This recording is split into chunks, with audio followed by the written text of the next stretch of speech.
So let's consider an example. So let's say we have a refrigerator. Okay. And the refrigerator is just a big box. So just to make the math easy, let's just forget even about the freezer part of it. Let's just say that the big box here is going to be equal to 86 centimeters this way. That's about 39 inches or 36 inches. And then in depth, it's about 24 inches, about 61 centimeters. And in height, it's going to be about 158 centimeters. Okay, so obviously this is going to be 0.86 meters. That'll be 0.61 meters, and this is going to be 1.58 meters. And so the question is, what wattage motor would you need? Or let's say we know what wattage motor that we have, and I want to know what thickness of insulation is necessary in here in order for this thing to operate. So let's say that the interior temperature, the interior temperature is going to be 3 degrees Celsius. The outside temperature is going to be equal to 26 degrees Celsius. So that means the difference in temperature between inside and outside is 23 degrees Celsius. And let's assume that the motor has a power, and the power of the motor is going to be 715 watts. And the insulation has a thermal conductivity of 0.050. Okay. So now the question is, how thick is the insulation? Well, there's something else you need to know. And that is the power of the motor is 715 watts, but how does this motor work?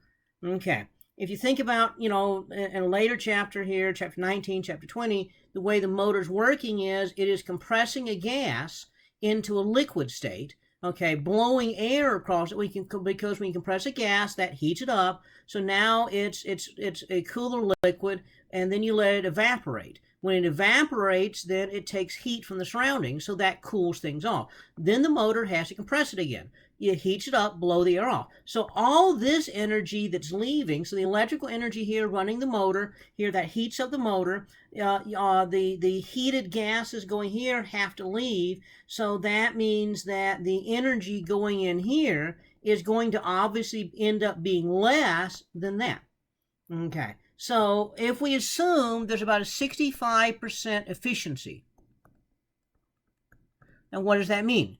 That means the power out is 65% of the power in. So the power out is going to be 0.65 times 715 watts. So the power out is going to be 465 watts. Now, we want this refrigerator motor to only run half the time. So we're using, 0.7 kilowatts. We only want to run half the time to save on electricity. So that means that the average power is going to be half of that. So that'll be 232 watts. Okay. So that's the average power. We know that Q over T, so that's the heat, okay, is going to be equal to Ka delta T over L. Why do we have any heat? Well, our big box here has heat from the outside pulling into it, so the motor is pulling the heat out. So we want to figure out the insulation so that the heat going in is going in at the same rate as it's being pulled out. So we want that Q over P, that's Q over T, that's the power. We want that power to be the 232 watts. Okay, so we just do algebra on this equation up here. So the equation is that the power here is going to be Ka delta T over L. So L, that's the thickness of the insulation. Ka delta T over P. Okay, so that's going to be equal to 0.05. I forgot to tell you the watts. That's the units. That's watts over meters Kelvin. Okay, A, well, that's the area. Okay, so I got to somehow find the area of that big box there. And then delta T, 23 degrees Celsius, which is the same as 23 Kelvin. And this is 232 watts. So how do I find the area? It's a big box. It's got the top and bottom. It's got the left and right. It's got the front and the back. Okay, so the top and the bottom, okay, that's going to be 2 times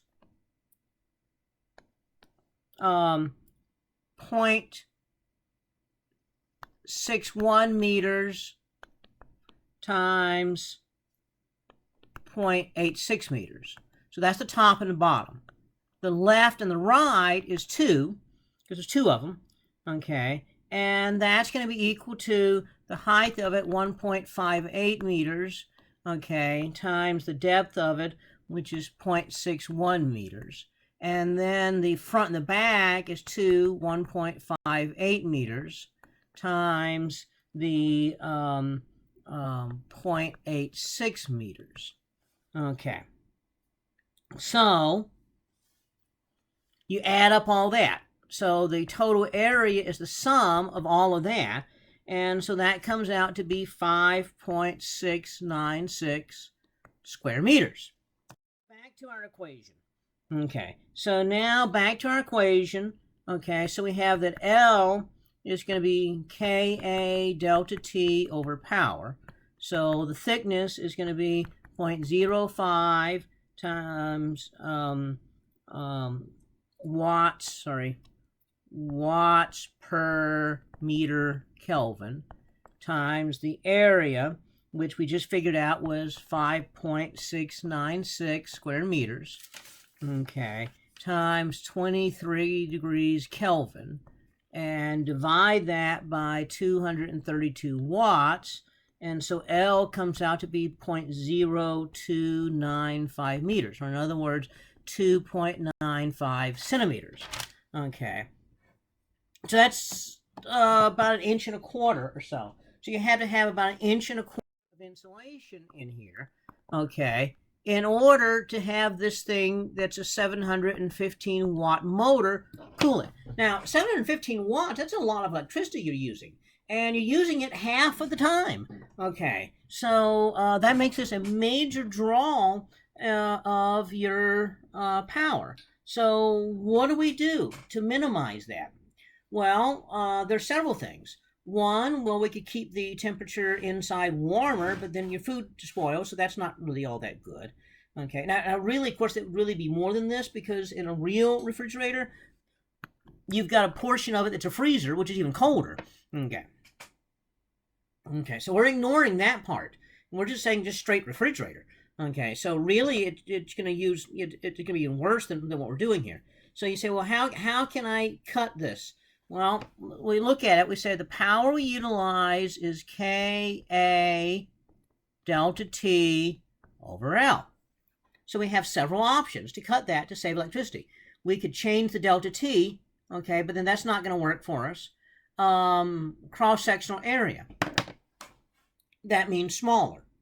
A smaller refrigerator almost always is going to use less electricity, all other factors being the same. Other factors being the same type of insulation and the same thickness of insulation. You could change the type of insulation in here, okay, but you are limited by certain physical characteristics and properties and weights. You want the right kind of material in there that's going to be convenient and easy and so forth, and so you are limited there. So most refrigerators have pretty similar type of material in there. So the only other option there is thickness. Okay, the thicker the insulation, then the less power you need, and so that's the other consideration you're going to be dealing with. And so with that, then that's kind of one of the things. If you actually go to the store and look, at the refrigerators, the ones that tend to, they sit side by side. Okay, the ones that are slightly smaller typically are a little more energy efficient, simply because they have less surface area for the heat to have to go through. The other thing is the ones that have bigger interiors are less efficient because that means they have thinner insulation. The thicker the insulation, the smaller the interior. So you have two refrigerators side by side. They have the same exterior dimensions. The one with the smaller interior dimension is going to have thicker insulation, and so it's going to end up being more energy efficient, meaning there's less power utilized. So